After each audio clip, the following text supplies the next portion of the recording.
Welcome to Xiaol.x. Today, we introduce InfinityStar, our autoregressive video generation framework that builds coherent motion frame by frame. From neural lattices to cinematic storytelling, discover how infinite creativity unfolds. Meet InfinityStar, the framework that rewrites the rulebook for generative media. Instead of treating video as a flat block of data, it builds a spatial, time pyramid, letting one model handle images, video, and extrapolation with ease. At its core is shared spatio-temporal attention. Imagine modeling space and time as one elegant structure. This is the space-time pyramid. Its layered geometry captures fine to coarse detail while tracking evolution through time. By decoupling the spatial and temporal layers, we tune. Imagine a director who builds the stage once and never has to rebuild it. That's the genius of decoupling. On the left, the model learns what things look like, textures, objects, the whole scene. On the right, it learns how they move, short-term actions and long-term dynamics. Space-time pyramid modeling.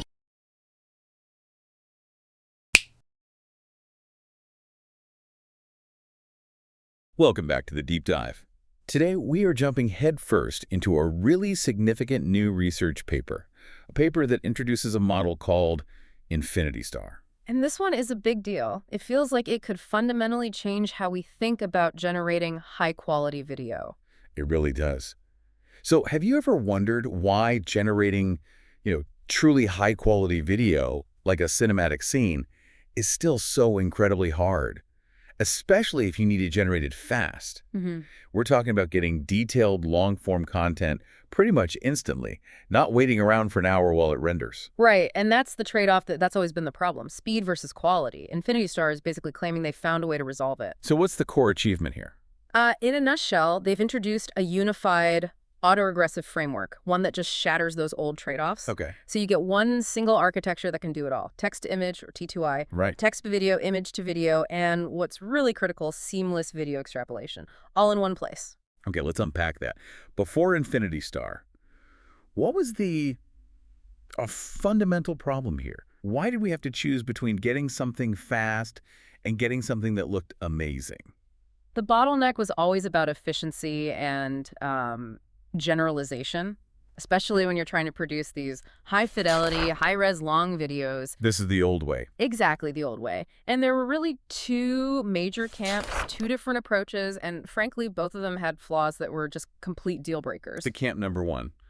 That would be the diffusion models. These are the ones you probably know, best models like Sora, HunyuanVideo. Their visual quality is just stunning, but they are notoriously slow. I mean, painfully slow. To get a single frame, you're looking at tens, sometimes even hundreds of these sequential denoising steps. Which is just a killer for latency. A total killer. And on top of that, they really struggle when you ask them to do something like extend a video, to do extrapolation. It's not what they're built for. Okay, so that's diffusion. What was the other camp?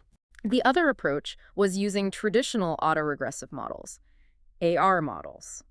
Think of them like the original large language models, where they predict the next word, or in this case, the next token, in a sequence. And their strength was the sequential part. Precisely. They're naturally good at things like streaming generation, and they can keep things consistent over a much longer period of time. But the quality was never quite there, was it? Historically, no, not even close. They were known for poor visual fidelity.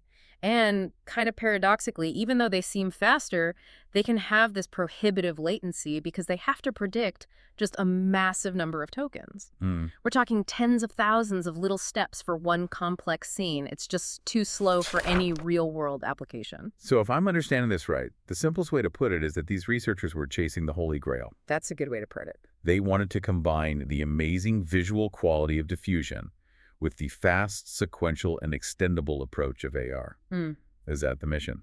That is exactly the challenge they set for themselves. They had to figure out a way to model video sequentially, like an AR model, but without losing all that quality or needing a million little steps to do it. This is where it gets really interesting then. How did they actually do it? The key seems to be this idea of space-time pyramid modeling. Can you explain that? Maybe like I'm an undergrad just getting into this. Okay, so the core idea is that you model the video hierarchically. You go from the big picture, this sort of coarse semantic information, down to the really fine visual detail. Like a pyramid. Exactly. But the real innovation is what they call the decoupling. Instead of treating the whole video as one big blob of data, they break it down into sequential clips. It's helpful to think of it like a theater production. Oh, I like that. So setting the scene. Right. The very first frame is treated completely differently. They model it as an image pyramid. Its only job is to capture all the static stuff, the lighting, the set design, the props. It establishes the whole look and feel. The baseline reality.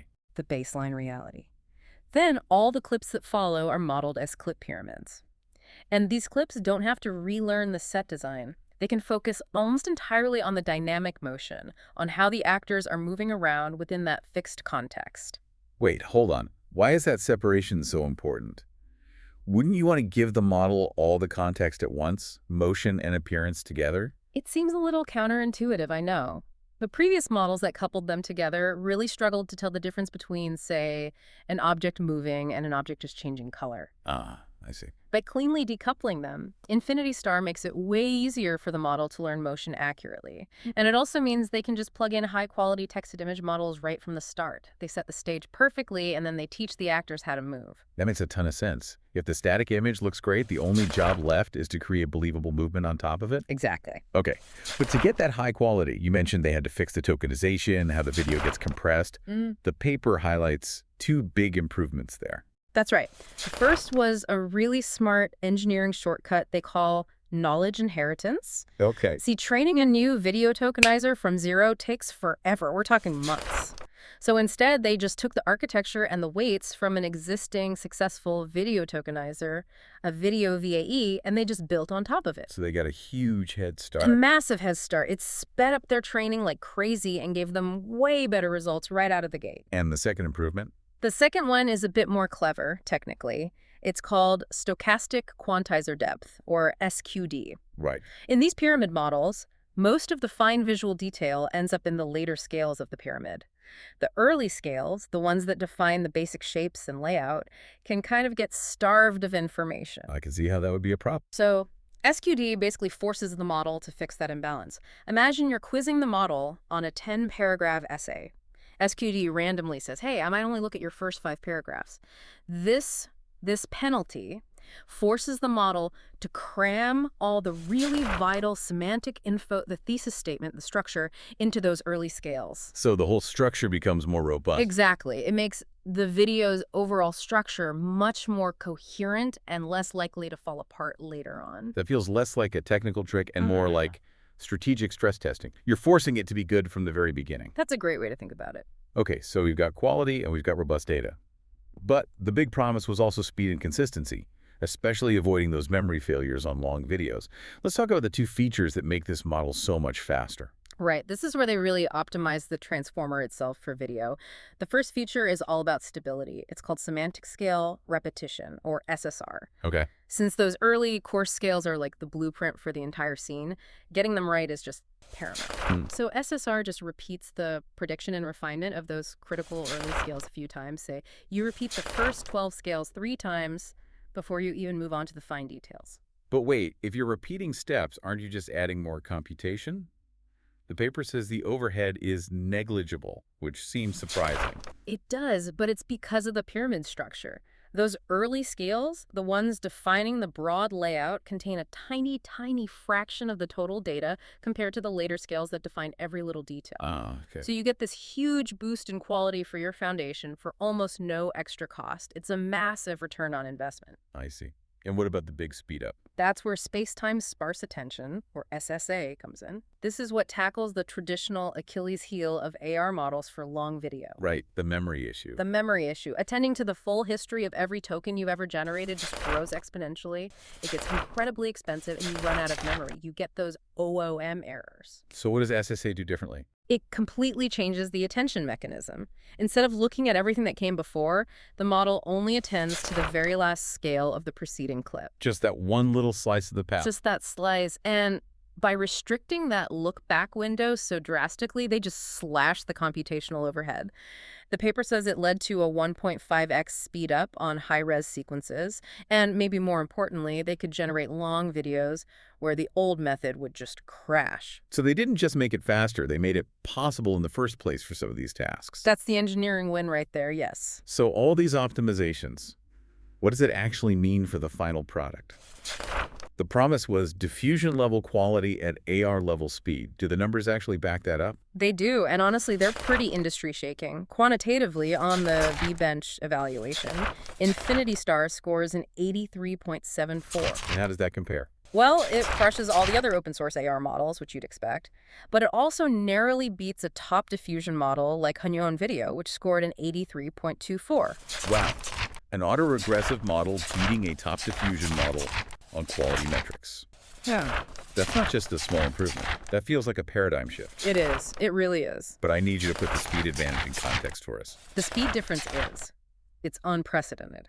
So InfinityStar generates a 5-second 720p video in just 58 seconds. Okay. The leading diffusion model they compared it to, 2.1, takes 1,864 seconds for the same task. 1,800. Oh, wait, that's... It's 32 times faster. 32 times.